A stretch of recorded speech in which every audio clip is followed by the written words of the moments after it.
Goodbye. Goodbye. He really tried to play me though. He really tried to play me.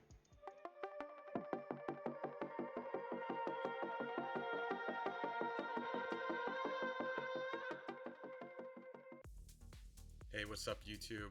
And welcome back for another view and review. Today we're going to be playing Illaoi in the top lane versus Jax. We're going to be running Conqueror, Triumph, Legend Tenacity, Last Stand, and Demolish with Second Wind. I want to take a second to thank everyone who's been watching the videos, everyone who stops by to Twitch and watches me live. I really appreciate it. And I'm very excited to be putting these videos together, so let me know what you think. This game we're starting Doran's Blade with one pot. Normally you see Illaoi start either Corrupting Potion or, Doran's Shield with one pot. But a matchup like this, you don't really need that type of sustain. So I think you could go a little more aggressive. It's something I've been trying out. I definitely recommend it. It's been working really well. So into these matchups that you win early, but you might possibly lose later, it's definitely a solid option. We are also going Ghost Flash double movement spell summoners just to make sure we have sticking power and we're going to stay on whoever we need to be, whether it's our own lane matchup or something like the ADC, support, or jungle later. Now at the time of making this video, this account is sitting around mid to low platinum, so this is about a mid to low platinum Jax player. He decided to go Ignite into us. I think personally, if I was playing Jax into Illaoi, I would have just opted in for TP or something like Ghost, just to, guarantee that I'm not going to have the worst time early. But I definitely see where his mind is by maybe trying to cheese out a kill. But for me, it's really not worth taking that risk. We do have a large wave coming in, so we have to play a little careful. Generally, I let this type of wave push in. There's nothing much you could do about it. Just try to thin it out if you can. And we're really focused on just not dying here. If we hit an E there, that would have been nice. We would have got some HP regeneration, a little bit of damage. But at the end of the day, when our mana is this low, if I could, I wouldn't even really throw that E there and just kind of sit back and relax. Now, we don't have TP here, and the wave is kind of pushing against us, but for whatever reason, we see that this Jax looks like he wants to reset as well, so he's fast pushing the wave. I'm okay with that. If I was him, I would have let the wave just slowly push into him and try to set up a freeze. I think I would have lost way more, on contrary to what he did. A little thing that I'm doing now, since I'm not bringing TP and Ghost is on such a short cooldown, I just hit Ghost and run to lane. Actually, I feel like it's not that much of a difference from just TPing. If you include the channel time and stuff like that with just actually running your ass there. So I like it. It's up really quick, and by the time I need Ghost again, I'll have it. So with a wave like this, looking like I'm just gonna try to last hit and slowly let it crash, which is fine. Let him lose what he can. He won't lose much, but it'll guarantee we should hit our last hits pretty easily, as I missed one. Now the goal here as well is to slowly push the wave and focus on pushing our passive slowly down the lane. We are a Nest champion. We are strong where our tentacles are. No tentacles, not much damage. So you definitely have to be aware of that. Nice little pink there. When pushing, if you could drop a pink, it's always good, just to clear out their vision and to guarantee that you're not going to get ganked because you're in such a vulnerable position, especially if we don't have any tentacles out. Let's look to clear this and push it in. Nice E. Let's try to get it. Boom, 25 gold. Now that 25 gold is something most people don't really talk about, but it definitely adds up. 4 or 5 of those, that's about 100, 125 gold. And E, boom. But those definitely add up, get your item components, your mythic very, very fast. Mr. Cannon, definitely have to work on that. Now we can look to try to kill him here. Nice flash. Nice flash by him. Close. Very nice. Very nice. Let's try to get one more wave. We know the jungler's not here. Boom, push. And it's back. We're so low, it's not really worth staying for that plate. So let's go into this bush and try to dip out.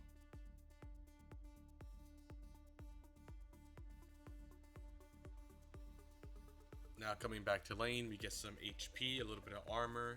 Looks like we're finishing our Mythic first. Mythic first is very powerful.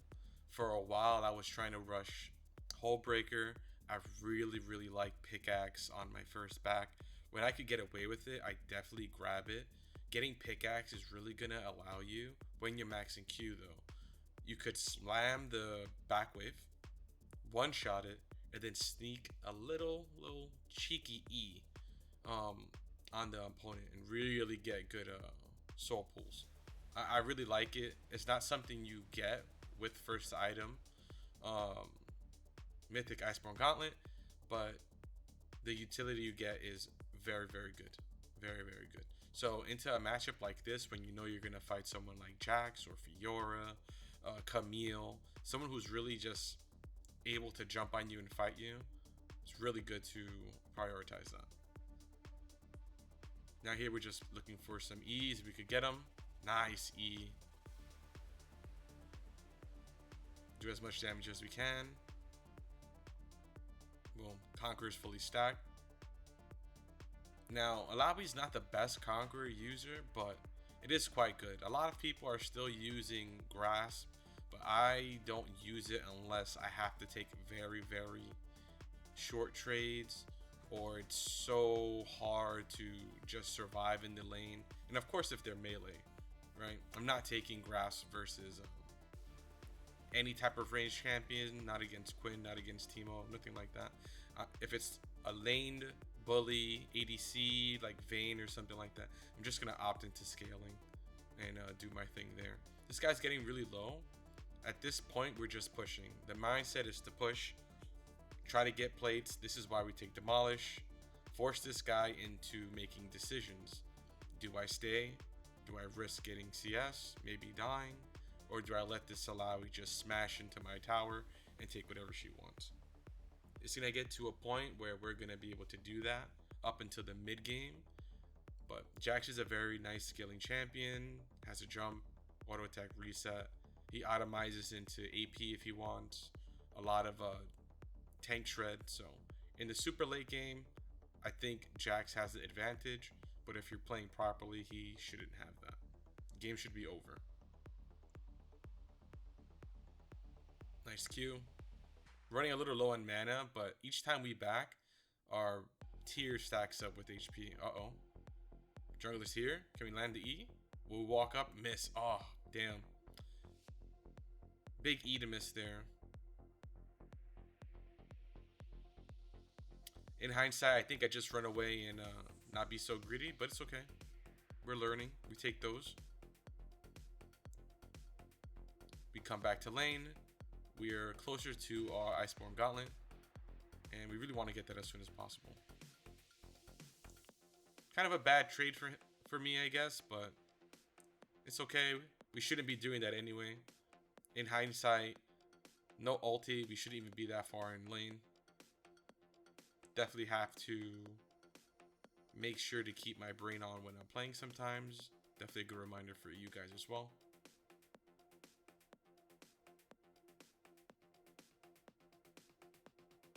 I have no idea where this Jax went. This guy went on a trip to Narnia. Hope he finds whatever he's looking for. So he goes mid. Okay. Interesting.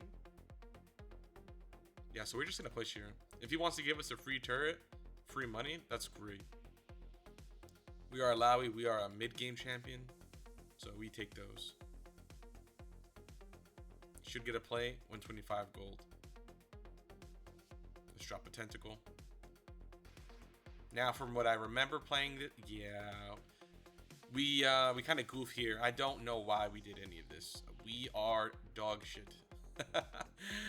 Oh, that was a brain off moment. We should have accepted the death. I don't know why we decided to throw Q and CC ourselves for another turret shot, but it's fine.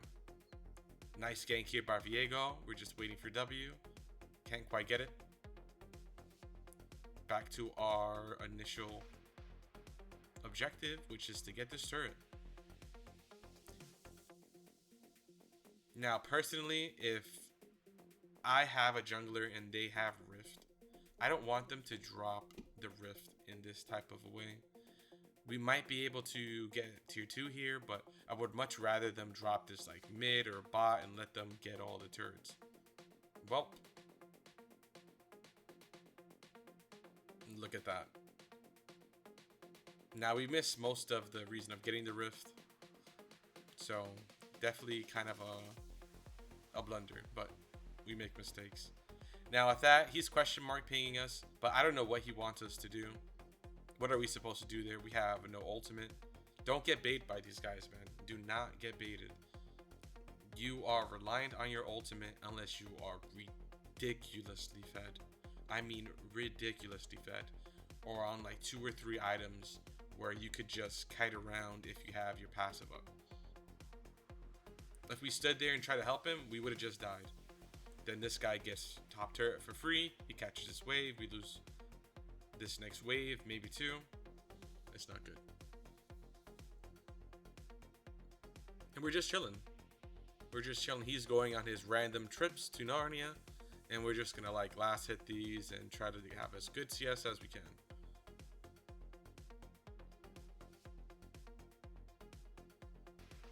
$1,200 gold. We could back, could stay. It looks like we're going to stay here. Jax is missing off the map. Probably went for the scuttle.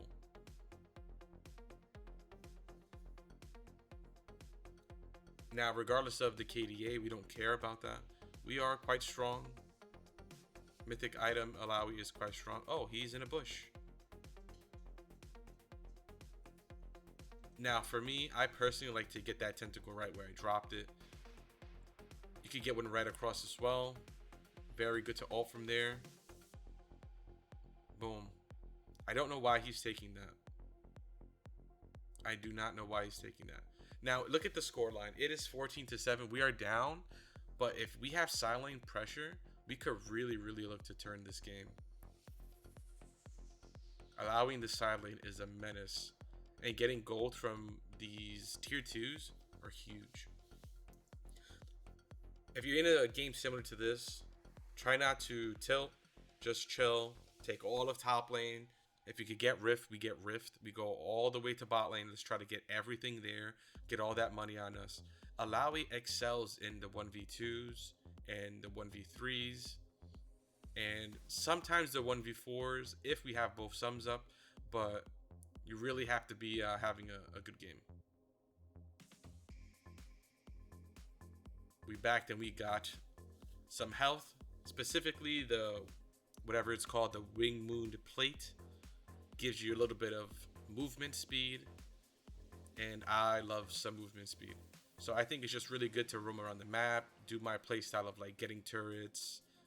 Mostly a PvE type of player. Have to be careful of Bard coming down. Pretty sure I could just joint this in front of her. E-pool. Kill the turret. Ult. Healing. We're healing. We're healing. We're healing. She slowed from the W and the gauntlet. Big kill. Big kill. Where'd Bard go? Land the E. Unlucky. Now, it just so happens we got that E-pool and we're very, very in between these two tentacles in a position where they both can assist us. We're literally like right in the cusp of, if you imagine them in the center of a circle, at a point where they don't intersect. So we're not getting any help there. Unfortunate. Maybe we could have turned that with healing from Tentacle Slam. Every time you slam your Q, your passive hits, you get a little bit of healing. So maybe next time. Hull Breaker is completed. Now we are very strong. We backshot the wave. E, ultimate. I'm pretty sure we win this. We could win this. Pop Ghost. For the slow, E. Boom. That passive killer. Nice. We're still ghosted. We could look for her.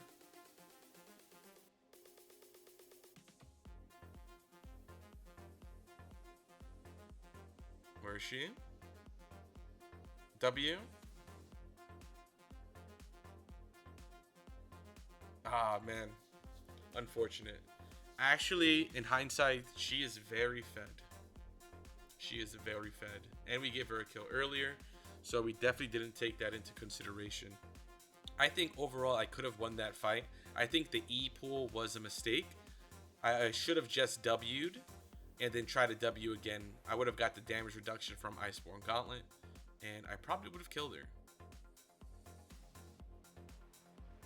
Yeah, guys, don't be greedy with your E.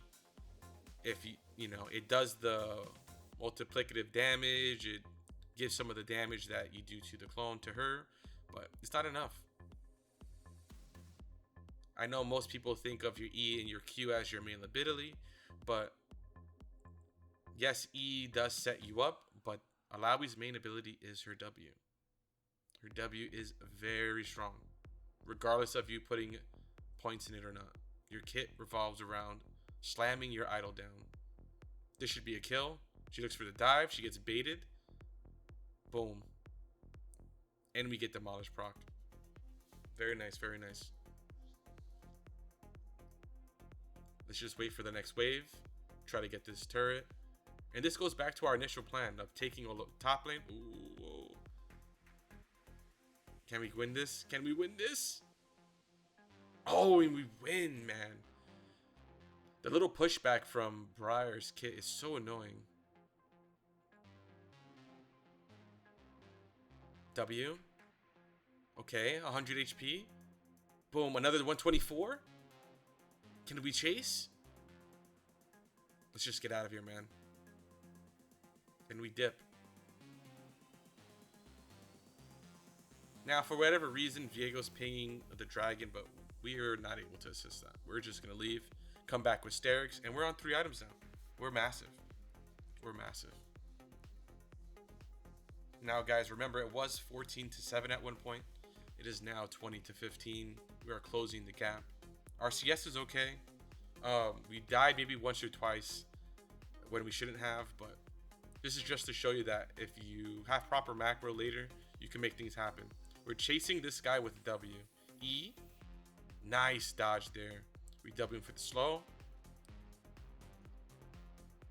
We are rooted, so out this fight a bit.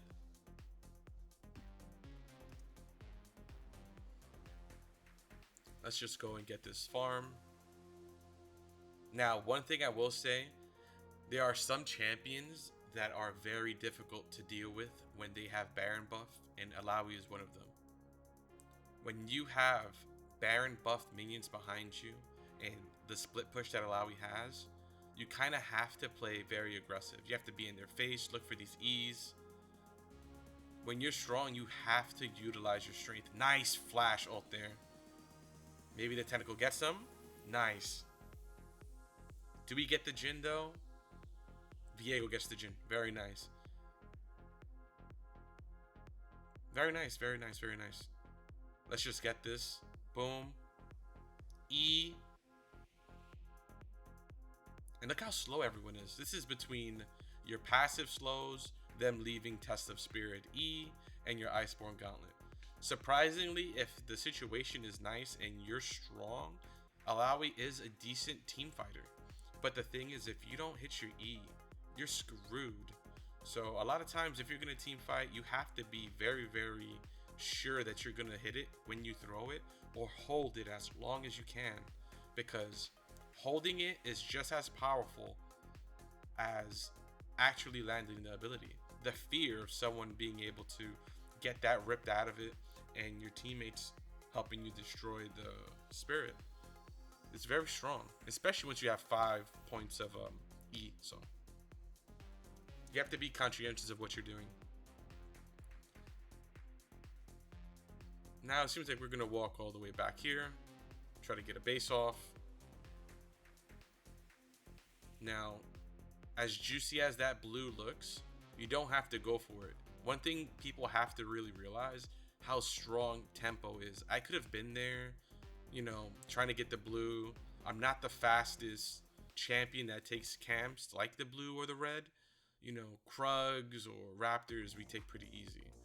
But we're kind of catching up now. We have momentum. It's better that we're drawing this attention like we are now. 3 people here. This is our opportunity. Oh, man. Double Zonias, basically. Nice. Slow. Here comes Kai'Sa in the team. Oh, the Bard. Oh, the Bard journey works against him. Puts us in a better position.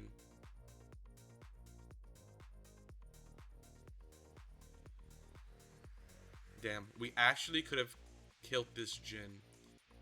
But that one little click to dodge whatever we were anticipating never came, and it actually gave us a way not to kill him.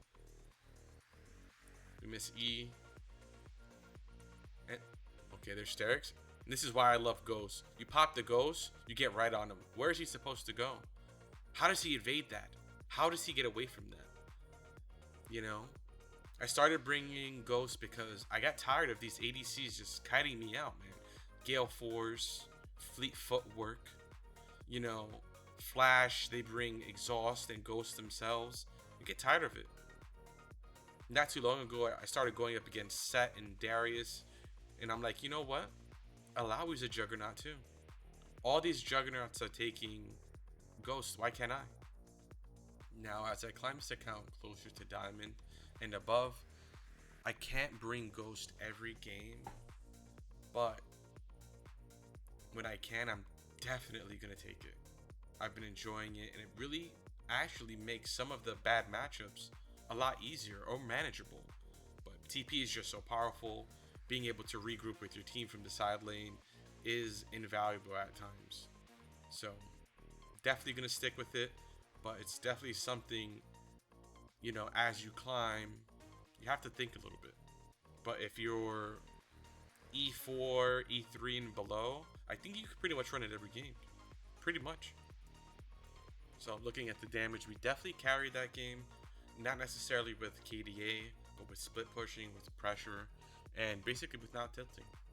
So you could do this in your games as well. I think Ghost Flash is really good. I think the build is really good.